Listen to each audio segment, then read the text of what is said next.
Olá, pessoal. Boa tarde. Boa tarde a todos. Obrigada, primeiramente, aí pela oportunidade de estar aqui. É uma grande honra estar aqui falando na frente de tantos heróis, como mesmo o engenheiro Sérgio mencionou, quem está levando tecnologia para esse mercado, para o mercado da construção, da engenharia. É muito satisfatório estar aqui e falar justamente disso, de tecnologia, de conexão digital, para a redução de custos e maximização de retorno de investimento. Eu sou a Maria Augusta Zanella e é o Paulo Santos. Prazer, pessoal. Boa tarde.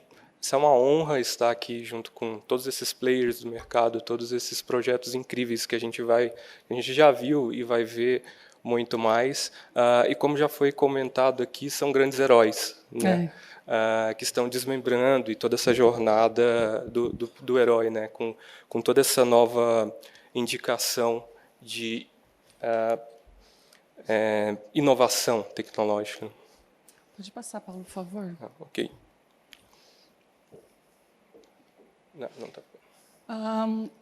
Falar rapidamente aqui sobre a Pars, né? Nós estamos aí no mercado brasileiro há mais de 40 anos, trazendo tecnologia e inovação para esse mercado. A Pars trabalha como distribuidora de valor agregado, então nós trabalhamos aí com soluções que vocês já conhecem, uma delas é a Autodesk, mas somado a ela a gente vem trazendo outras soluções para enriquecer o portfólio, olhando para a conexão digital. A gente entende que nessa jornada de transformação digital é importante a gente conectar essas soluções para que a gente consiga ter essa confiabilidade de informações e que a gente consiga transmitir isso ao longo do processo da construção. A Pars está aí, como eu mencionei, há mais de 40 anos no mercado, trazendo essa inovação e tecnologia. Pode seguir, Paulo.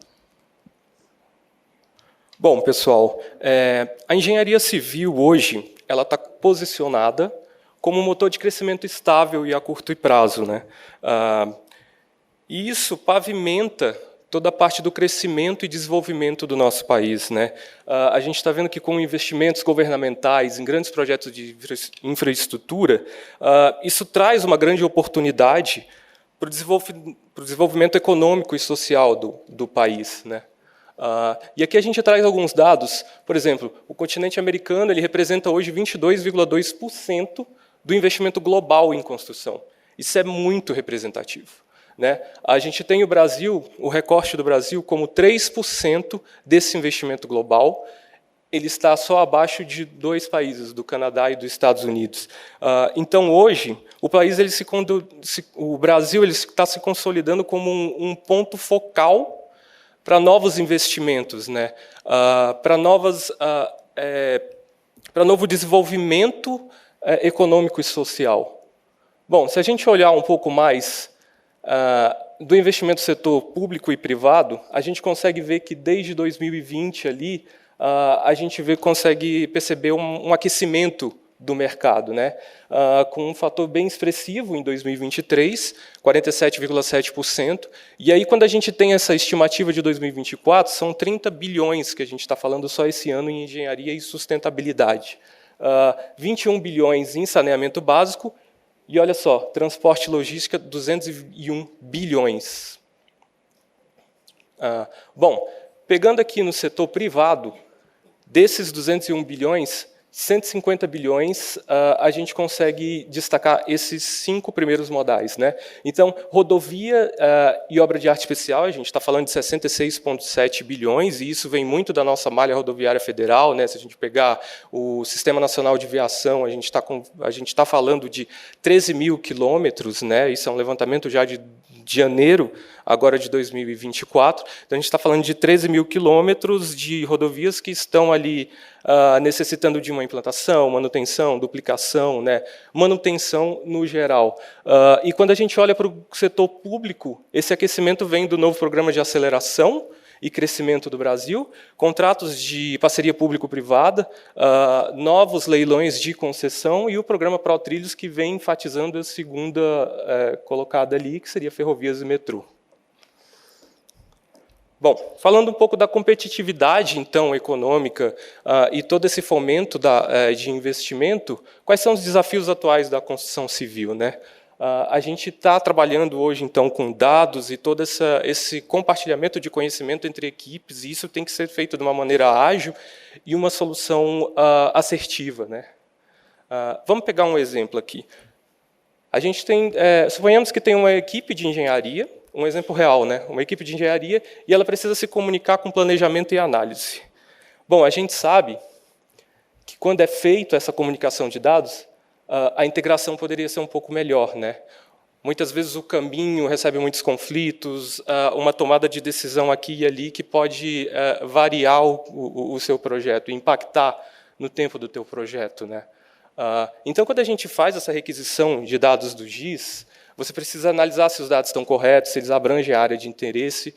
Você precisa de analistas trabalhando em cima disso, né? E aí você percebe muitas vezes que acabam tendo outros conflitos, né, nessa sobreposição de disciplinas. Bom, isso vai impactar onde? A gente impacta em retrabalho, impacta em novos levantamentos e pesquisas de campo, impacta em mais tomada de decisão dos seus analistas de projeto, né? Tudo isso impacta em custos.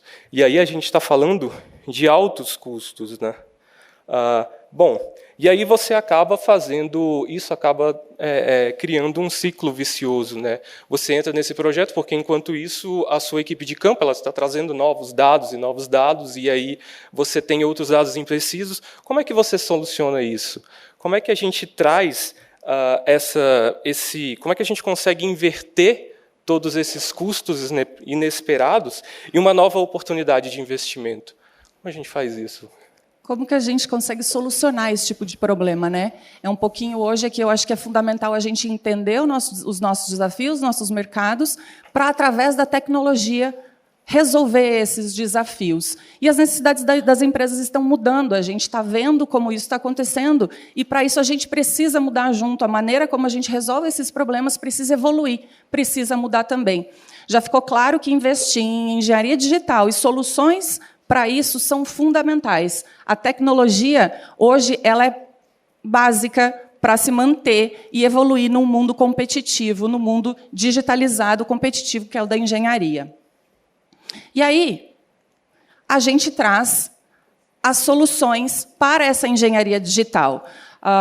Nosso core é buscar essas soluções mundo afora e trazer essas soluções de maneira que a gente consiga entregar essas soluções de uma maneira integrada para o cliente. Existe uma maneira de fazer melhor. A gente consegue desenvolver projetos de uma maneira mais ágil, sem tantos erros, sem tantos retrabalhos, garantindo que a informação que eu tenho é a mais atualizada, e de uma maneira que eu consiga comunicar com todos os times envolvidos, internamente e externamente, porque a gente sabe que são diversos atores aí envolvidos nesse cenário, e a gente consegue entregar e comunicar isso de uma forma otimizada. A tecnologia nos permite hoje isso. E aí eu consigo, com base nessa tecnologia, eu consigo unir dois grandes pilares que a gente entende que são pilares desta transformação digital, mas eles não estão sozinhos. Eles são a base disso, mas eles trazem muitos conceitos e muitos momentos aí do ciclo do projeto. Então, eu trago a minha modelagem BIM e as minhas simulações para as etapas iniciais do meu projeto, lá estudo de viabilidade, toda a parte de concepção e planejamento do meu projeto. Eu levo isso, obviamente, eu desenvolvo o meu projeto através dessa metodologia BIM, mas eu levo isso para a obra, eu não paro por aí. Eu utilizo o meu modelo para acompanhar a obra, dar o sequenciamento nisso, entender toda a parte orçamentária vinculada a isso, eu faço toda essa minha gestão e entrego uma obra melhor projetada, melhor construída, e assim ela vai ser melhor gerida. A gente sabe que grande parte do ciclo de vida do ativo está na fase de manutenção e operação, então é muito importante a gente cada vez mais olhar para esse momento do ciclo, que corresponde a cerca de 80% do ciclo de vida do projeto. E eu conecto toda essa modelagem, todas essas informações, todo esse banco de dados que o BIM, os modelos desenvolvidos são, na verdade, um grande banco de dados, eu conecto tudo isso às informações georreferenciadas, porque tudo está em algum lugar do mundo. E eu trazendo todas essas informações de referências geográficas, eu consigo enriquecer cada vez mais o meu projeto, consigo monitorar e gerar cada vez mais valor dentro do meu portfólio. E aqui está a concepção da PARS. Conectar todas essas soluções, integrar essas soluções, e aí a gente olha para soluções voltadas para o BIM, para o GIS, mas todas as outras que circundam os projetos e as fases do projeto. Aquele conceito de conectar soluções e toda a propriedade intelectual, né? Isso. Aqui, um vídeo que vai mostrar um pouquinho essas conexões, como eu conecto todas as minhas informações geográficas, levo a minha modelagem BIM a campo, tenho as informações de tudo isso, acesso isso muito facilmente, porque eu consigo conectar isso, acessar isso de qualquer lugar. A ideia é eu ter acesso via celular ou tablet, consigo ver o meu modelo, consigo antecipar problemas da construção nos momentos iniciais de projeto, consigo acompanhar e enriquecer mais ao longo do desenvolvimento dessa obra. A gente trouxe aqui alguns fatores muito importantes, alguns números muito importantes, olhando para a economia de tempo, de construção e de projeto, e também do custo economizado aí com todas essas implantações de tecnologia. Pode passar, Paulo. A gente tem aqui falando um pouquinho dos números de acordo com a vertical, né, de rodovias, metrô, aeroportos. A gente está com o stand ali, estamos à disposição para mostrar nos pormenores esses números, os benefícios tanto quantitativos quanto qualitativos dessas tecnologias conectadas e aliadas por um fluxo mais coeso de informações e de projeto. Ok? E aí a gente vem falando de gêmeos digitais, né? Que aí você está integrando aqueles dois pilares. E aí o gêmeo digital ele traz toda a parte dos dados físicos para dentro do teu dado digital, e aí você consegue ter a obra em suas mãos e consegue, a partir daí, tomar decisões, criar simulações, análises mais assertivas, para você poder trabalhar ao longo de todo o ciclo de vida, né? A gente está falando de planejamento até a operação. Isso. E o importante é tomar decisões baseadas em dados reais do que realmente está acontecendo no seu projeto, na sua obra, no seu acompanhamento.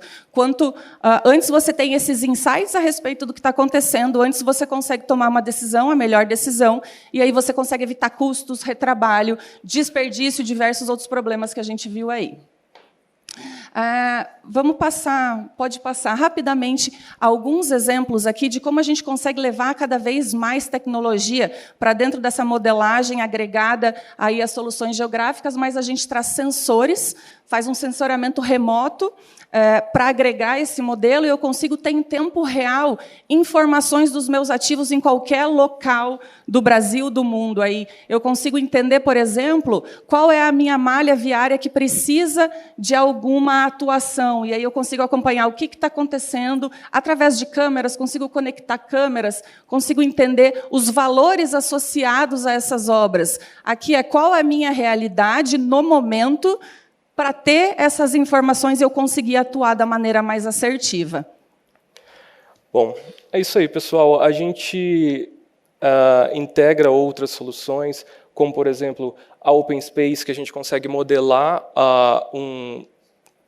diversas disciplinas, e isso vai vir dentro da parte do gerenciamento e acompanhamento da obra, né? A partir de uma inteligência artificial. A gente também traz a Matterport, que aí ela vai falar muito do gêmeo digital, e a gente trazer toda essa questão do escaneamento para dentro de modelos digitais, né? Junto com essa integração de sensores, de dados na nuvem, né? Monitoramento em tempo real, aí, tanto de ativos quanto de pessoas. Hoje, tudo isso possível conectar e ter essas informações em tempo real. E eu convido vocês... Eu vou pedir a vocês, tem mais um minuto, por favor. Muito obrigada. A gente já está finalizando. A gente gostaria de agradecer aí a oportunidade. Estamos com o stand aqui.